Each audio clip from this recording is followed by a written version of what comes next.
മിശിഹായിൽ എൻ്റെ പ്രിയ സഹോദരങ്ങളെ, ഉയർപ്പ് കാലത്തിൻ്റെ മൂന്നാമത്തെ ഞായറാഴ്ചയിലേക്ക് നമ്മൾ കടക്കുമ്പോൾ ഇന്ന് നമ്മൾ ധ്യാനിക്കുന്ന വചനഭാഗം വിശുദ്ധ യോഹന്നാൻ്റെ സുവിശേഷം 21-ാം അധ്യായം 15 മുതൽ 19 വരെയുള്ള വാക്യങ്ങളാണ്. ഈശോ പത്രോസിനെ സഭയുടെ തലവനായിട്ട് നിയമിക്കുന്ന ആ ക്ലാസിക്കൽ രംഗം. ഇവിടെ ഈശോ പത്രോസിനോട് 3 പ്രാവശ്യം എന്നെ സ്നേഹിക്കുന്നുണ്ടോ എന്ന് ചോദിക്കുകയും പത്രോസ് 3 പ്രാവശ്യവും ഞാൻ എന്നെ സ്നേഹിക്കുന്നുണ്ടെന്ന് പറയുകയും ചെയ്യുന്നതായിട്ട് നമ്മൾ വായിക്കുന്നുണ്ട്. പക്ഷേ ഇതിൻ്റെ ഗ്രീക്ക് മൂലത്തിൽ രസകരമായൊരു കാര്യമുണ്ട്. ഈശോ ചോദിക്കുന്ന സ്നേഹവും പത്രോസ് പറയുന്ന സ്നേഹത്തിൻ്റെയും വാക്കുകൾ രണ്ടാണ്.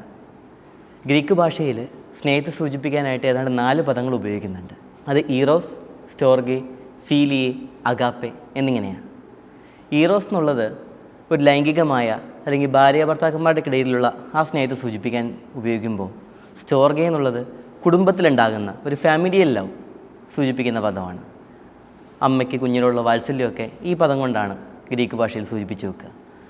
ഫീലിയോ എന്ന് പറയുന്നത് ഷെയറിങ് ലവ് ആണ്, പരസ്പരം പങ്കുവെക്കുന്ന ആത്മാർത്ഥമായ വൈകാരികമായ അടുപ്പമുള്ള സ്നേഹം.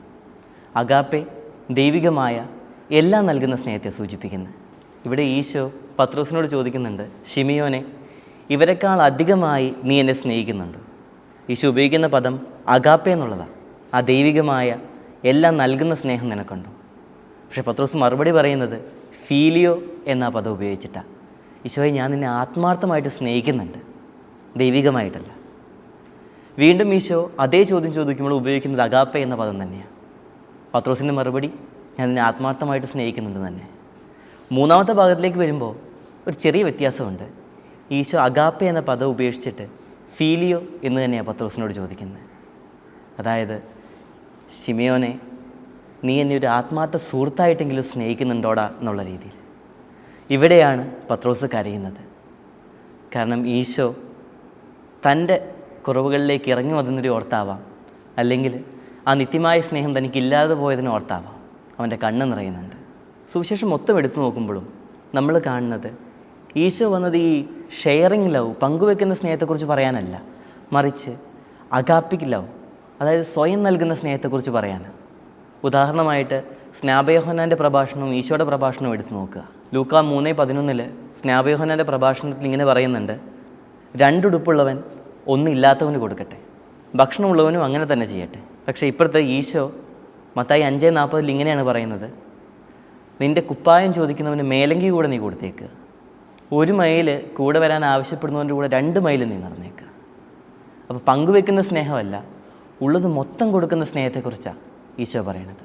ഈശോ സഭയുടെ അധികാരം പത്രോസിന് നൽകുമ്പോൾ ചോദിക്കുന്ന ആ ചോദ്യം തന്നെ ഒന്ന് ശ്രദ്ധിച്ചു നോക്കി. പത്രോസേ, നീ എന്നെ സ്നേഹിക്കുന്നുണ്ടോ? എൻ്റെ ആടുകളെ മേയിച്ചോ. അതായത് അറിവോ കഴിവോ പണമോ ഒന്നുമല്ല, സ്നേഹമാണ് ദൈവജനത്തെ നയിക്കാനായിട്ട് ഒരിടയിൽ ഉണ്ടായിരിക്കേണ്ടത്. വെറുതെ ഇങ്ങനെ ആർട്സിലെ വിശുദ്ധനെ ഓർത്തു പോവുക.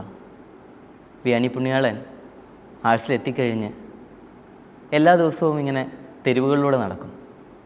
കള്ളു കുടിക്കുന്ന അവിടെ അടുത്ത് പോയിട്ട് പറയും, കള്ളൊക്കെ കുടിച്ചോ, പക്ഷെ നല്ല കള്ളേ കുടിക്കാവുള്ളൂ. ചീട്ട് കളിക്കുന്നവരുടെ അടുത്ത് പോയിട്ട് പറയും, ചീട്ട് കളിച്ചോ, പക്ഷെ കള്ളക്കളി കളിക്കരുത് കേട്ടോ. ഇങ്ങനെ സ്നേഹത്തോടെ അവരുടെ ഇടയിലേക്ക് ഇറങ്ങിച്ചെന്ന ആ ഇടയനാണ് ഇപ്പോൾ ആഗോളതലത്തിൽ വൈദികരുടെ മധ്യസ്ഥനായിട്ട് അറിയപ്പെടുന്നത്. കുരിശിൻ്റെ വിശുദ്ധ യോഹന്നാൻ പറഞ്ഞു വെക്കുന്നതും ഇതൊക്കെ തന്നെയാണ്. In the eve of life you will be judged by your love.